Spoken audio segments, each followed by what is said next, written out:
Hey guys, it's your wingman Sky. In today's video, I'm going to be completely breaking down the weapon mechanics in Star Wars Battlefront. So all the buzzwords you've heard of like recoil, spread, and tap firing, I'm going to completely break down for you. And this will be a great educational video for players that are new to first-person shooters. And you know, it'll also be a nice refresher for people that are more experienced. For those that don't know, there's a website called simthic.com, and the guys there are superstars. They basically go into the game files of games like Call of Duty, Battlefield, and Battlefront, and they give you all the weapon stats, and it's all nice and organized for you in these beautiful charts. So go ahead and go over there.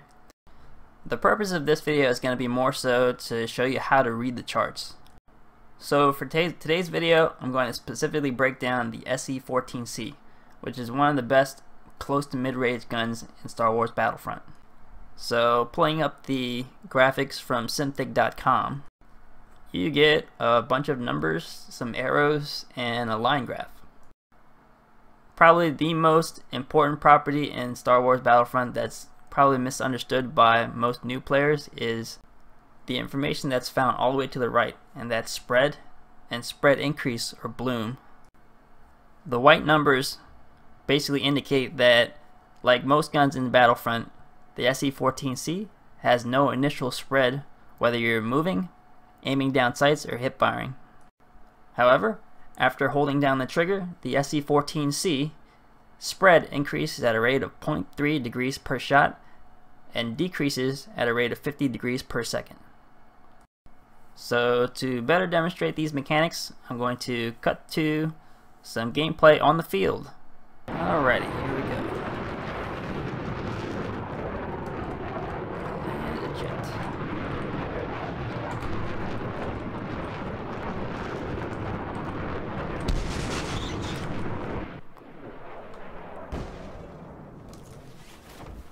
Hey guys, it's your wingman Sky. Jumped on a little Battlefield 3 here to demonstrate the mechanics of spread increase or bloom. Now I know we're talking Star Wars Battlefront, nice parking job there, but Battlefield 3 has a UI that shows you the spread increase or bloom at a glance. So let me find, let's go for wall testing. Nah. Here's your rounds, man. The lighting is just too good. Alright. So, basically, spread increase is when you hold down the trigger. As you can see, your bullet deviation increases as you hold it down. Let me control for recoil there. So, even controlling for recoil, you're still going to get some random deviation. Now I chose the MP7 here because its mechanics are actually very similar to a lot of the guns in Battlefront. It starts out with almost no spread. It increases at a rate of, I believe, 0.06 degrees per second or per shot. And for reference, the A280C I believe increases at a rate of 0.03 degrees per shot, and the E11 increases at a rate of about 0.08 degrees per shot. So this spread increase or bloom is applied per shot, and it decreases immediately back to the neutral state after you shoot. So basically, if you tap fire, you'll have almost no spread. But when you hold down for automatic fire, the rate of spread increase outpaces the rate of spread decrease. So you're going to get that deviation. So basically, a lot of times at range, you'll want to land that first shot, let it decrease, and then let it rip. And as you can see, the mechanic of spread increase is separate from recoil, because even if you control for recoil by pulling down, you're still going to get spread. And this also applies to semi-automatic weapons like the 44 Magnum here. Hey, here's some ammo. Come and get it.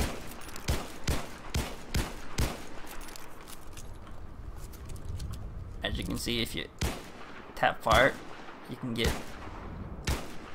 much better groupings.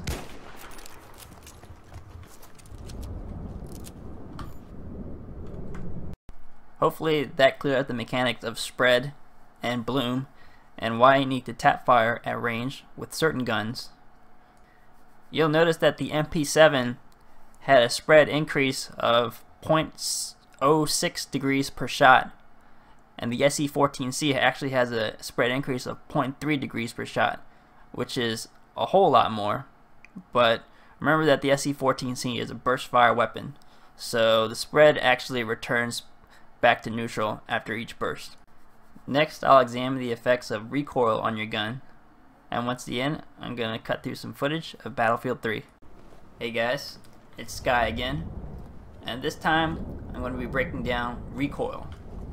Now I chose the M5K here in Battlefield 3 because it recoils up at a rate of, I believe, 0.2 degrees per shot. And it's very similar to the A280C. So for a more clear demonstration, I'm going to aim down the sights. As you can see, it recoils straight up.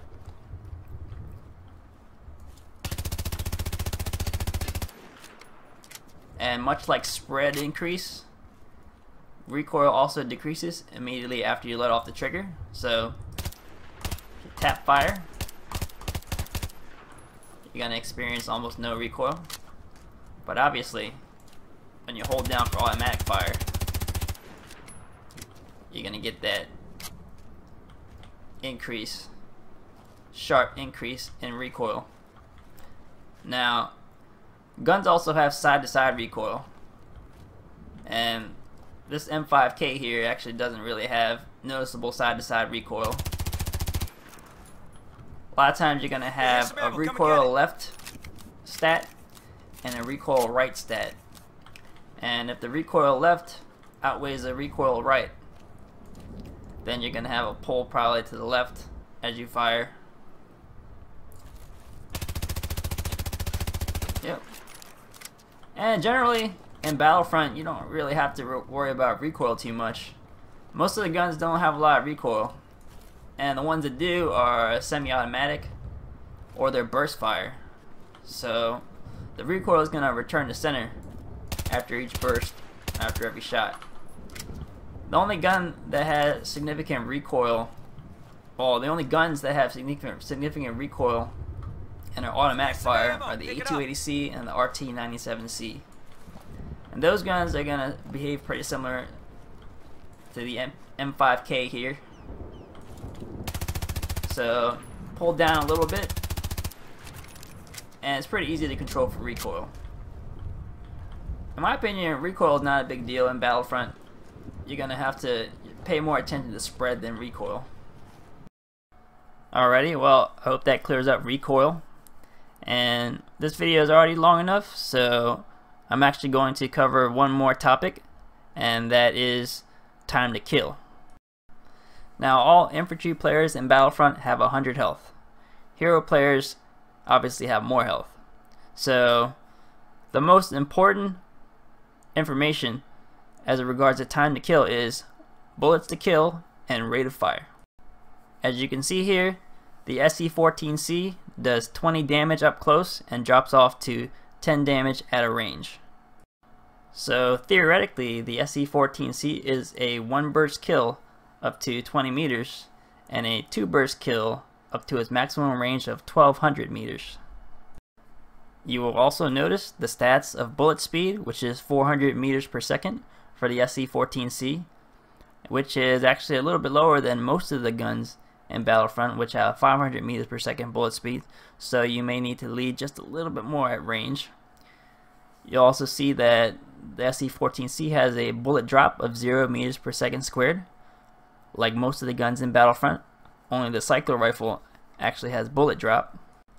But getting back to the important topic of time to kill, As you can see, the SE-14C is theoretically a one burst kill up to 20 meters, but it almost never actually is a one burst kill due to its high recoil and spread.